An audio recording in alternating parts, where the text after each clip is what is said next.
विश्वजित कदमांचा महाविकास आघाडीला सल्ला। विधान परिषदेच्या निवडणुकीनंतर काँग्रेसचे नेते आता जमिनीवर आलेत। लोकसभा निवडणुकीच्या हवेवर आता जाऊन चालणार नाही।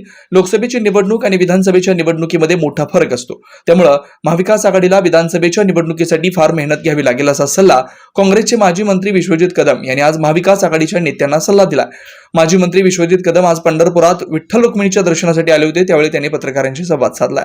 प्रत्येक जिल्ह्याचं एक सूत्र ठरलं पाहिजे आणि प्रत्येक जिल्ह्यात किती विद्यमान एकूण आमदारांची संख्या काय आणि त्या संख्येमध्ये कुठल्या पक्षाचं प्राबल्य त्या विधानसभेत किती आहे, तिथं सक्षम उमेदवार कुठल्या पक्षातला तिथं निवडणूक लढू शकतो, अशा अनेक निकष पाहिली जातात आणि त्या निकषाला अनुसरूनच येणाऱ्या काळात उमेदवार ठरवले जातील। इस्लामपूर्व दावा केला अशी चर्चा आहे। कुणी नाही, मी इस्लामपूर्व दावा केलेला नाही। तिथं विद्यमान आमदार जयंत पाटील साहेब आहेत, शिराळ्याला मानसिंगराव नाईक आहेत, तासगाव कोठे माकाळला सुमन वैनी आहेत।